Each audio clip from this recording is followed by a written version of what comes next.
Hello there, it's Russell. Welcome to the Reading Fabricator, and today is the review I have been looking forward to all year. When I found out that he was releasing 2 books earlier this year, I couldn't believe it. I mean, I remember going back to 2015 when I heard him give a reading at the Santa Fe Institute of passages. I think it was the Alicia Weston talking to the psychiatrist, and I thought, yeah, right, that's never going to happen. And the years went by, and it still didn't happen. And then to get these news reports of him releasing not 1 but 2 books in the span of 1 year was just an absolute joy to behold. I mean, I discovered Cormac McCarthy after he published The Road, so this is the first book ever where I've actually anticipated a release by him. And the big question is, after 16 long years, was it worth the wait? Yes, it was. This was an absolute joy to read. It is currently my second favourite book of the year out of the 30 books that I've read. And there are a lot of reasons for it, but mainly because of how different it is compared to the rest of his bibliography. And I know I've come across a lot of people online who have given off their thoughts that this is not what they expected, that those that have even started the book have gotten about 100 pages in and said this is nothing like he's ever written before. I don't know if I'm going to enjoy this.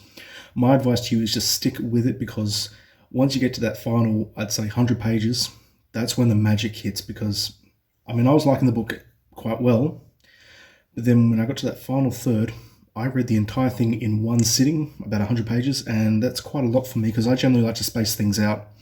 When I got the book, I was trying to average about 30 to maybe 40 pages a day, and I was doing it. But then from page 280 roughly onwards till the very end of the book, I read the entire thing in one sitting, and I'm glad I did. Some of the best writing I've ever come across in a Cormac McCarthy book is in The Passenger, and it only makes me anticipate his next book, Stella Maris, all the more. The basic plot, if you could even call it that, involves siblings by the name of Bobby Weston, or Robert Weston, and Alicia Weston. This book, The Passenger, I'd say about 2/3 of it, or 2/3 to 3/4, is dedicated entirely to Robert Weston, whereas about 100 pages, 80 to 100 pages, is dedicated to small snippets at the start of almost every chapter involving Alicia Weston and her hallucinations. She's a schizophrenic. She's a prodigy, a physicist, sort of like a physics and mathematics prodigy. She's just an absolute genius. And she stops taking her medication and basically starts hallucinating all these various characters, almost like a carnival of characters. And the leader of these characters is this kid by the name of the thalidomide kid. Now, thalidomide was a drug that was prescribed to pregnant women back in the 50s and 60s to help combat nausea. And unfortunately, it led to a big tragedy of thousands upon thousands of birth defects in kids that were born. It was a huge error in clinical trials. And this thalidomide kid is, he's short. He's got flippers for hands, but he's well-spoken, well-articulated. I mean, this guy just does not shut up. He always has an answer for everything. He's always talking. And this is something I've never known in a Cormac McCarthy book, is just the way the dialogue just sprints in this book. I mean, there's been plenty of books like, even Suttree or Blood Meridian, where there's plenty of talking, but this is the first instance of a book by him that I've just noticed where, I go on record to say that probably 3/4 of this book is dedicated to just dialogue itself. It is a very talk-heavy book. And this thalidomide kid is just always just conversing with Alicia Weston, who spends the majority of these passages just refusing to get out of bed. She just stops taking her medication and she just stays in bed and she just has these talks. At first she tries to ignore the kid, and then eventually she just starts to have regular conversations with him. And these were some of the best parts of the book, in my opinion. Just to give you an idea of what these passages are like, because they read a bit differently from the Bobby Weston passages. This is Alicia talking about her hallucinations. This is chapter 2. She said that the hallucinations had begun when she was 12, at the onset of menses. She said, quoting from the literature, watching them write on their pads, reality didn't really much seem to be their subject, and they would listen to her comments and then move on. That the search for its definition was inexorably buried in and subject to the definition it sought, or that the world's reality could not be a category among others therein contained. In any case, she never referred to them as hallucinations, and she never met a doctor who had the least notion of the meaning of number. it's wonderful stuff, really. I mean, and it's really interesting to read a character who takes main stage in a Cormac McCarthy book, because I mean, aside from supporting characters like Llewellyn Moss's wife in No Country, or even the love interest in All the Pretty Horses, there hasn't been a real female character that Cormac has written since probably Out of Dark back in the 60s, so that's over 50 years ago. So to see him conjure up a female character and to do it so well, I mean, this was a very well, fully realised character, even though it's only talking about her in an almost past tense, really. It really makes me anticipate the release of Stella Maris in a month's time. I'm really curious to see how that works as a coda to this book. Some people have said that they could have just kept the two books together, but given the ending of The Passenger, I don't see how that could have worked. It just would not have fitted in. So yeah, I think Alicia Weston is a favourite character of mine, along with the thalidomide kid. Just the way he talks, the way he exerts himself. He's a very fascinating piece of creation by Cormac. As an example of the way the thalidomide kid talks, I'm just going to give you this passage here. It just gives you what you need to know about him. So Alicia responds, "I was fine till you showed up." This is when the thalidomide kid just keeps on popping up out of nowhere, and he responds, "Jesus, you're a piece of work. Did you know that? Still, I've got to hand it to you." As the trick said to the blind hooker, hell's own drooling and leering, and she's trying to look over her shoulder. "What's out there? Dunno. Some atavism out of a dark ancestor psychosis come in out of the rain. Over there smoking in the corner. Well, what the hell? Let me get the lights. No good. Shut off the projector.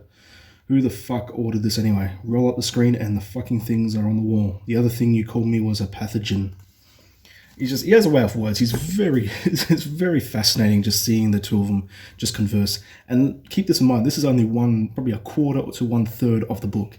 So the rest of the book is dedicated to Bobby Weston. I'll say how it starts. This is no spoiler, but basically the opening page talks about a hunter finding Alicia, who's hung herself in the woods during the winter.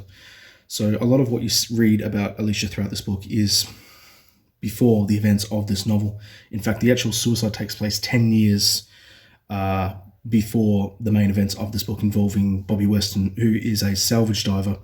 He too studied physics at the university, but he dropped out of it. He just left it completely, and he's just hanging around just the entire south of the USA, just doing salvage dives, actually around Louisiana, New Orleans, and just the Gulf of Mexico area. He seems to be running away from things, is what I've noticed. That seems to be the big theme of the book, is just running away from your problems, just going into some sort of self-imposed exile and starting anew.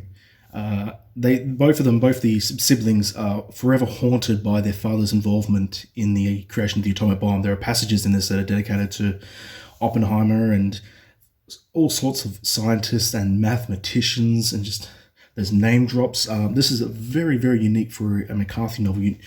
Even compared to everything else, I've never known a book like this by him to have so many name drops of different things.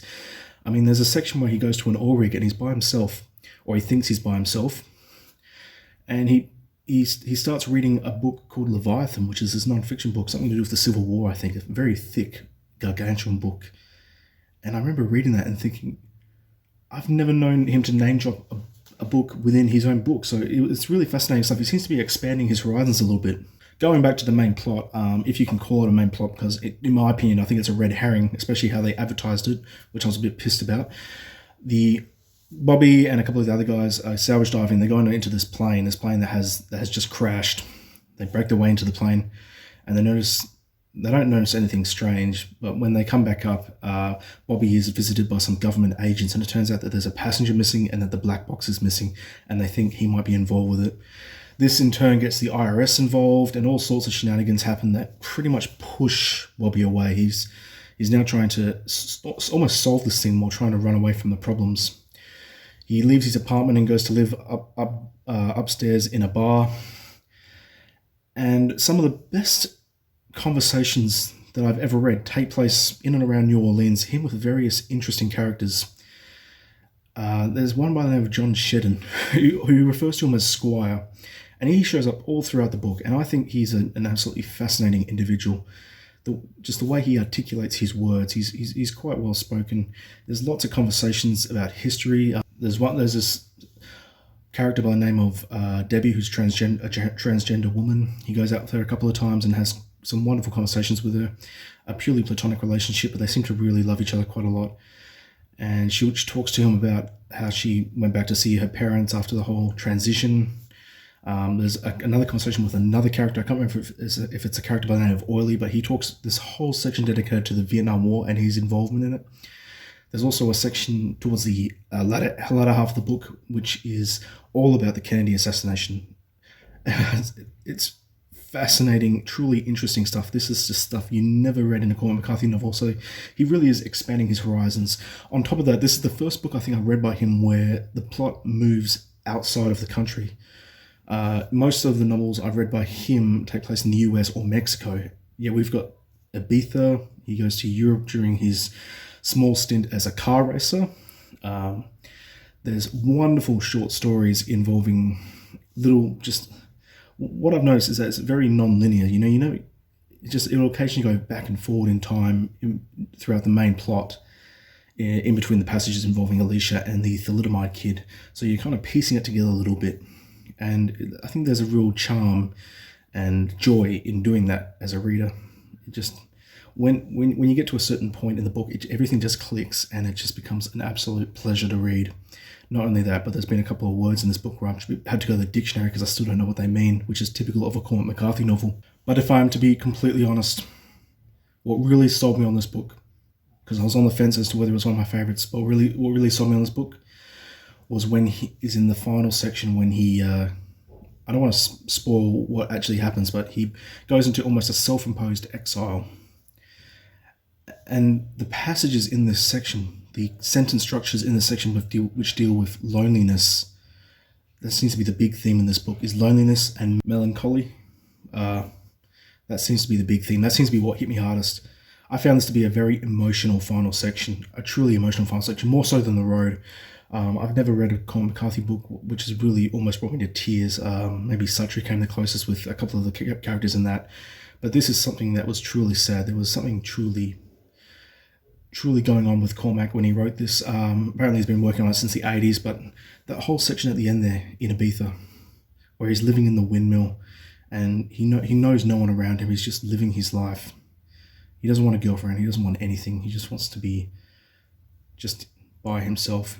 And when he walks down passages, when he bike rides through town, when he goes and has wine, I mean, it really hits you in the feels. It's a really beautiful, beautiful ending to the book.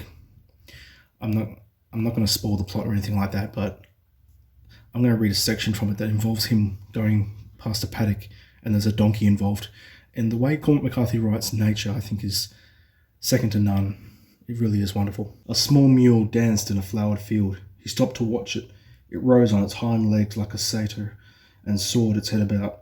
It whinnied and hauled at its rope and kicked, and it stopped and stood splay-footed and stared at Weston, and then went hopping and howling. It had browsed through a nest of wasps, but Weston didn't know how to help it, and he went on.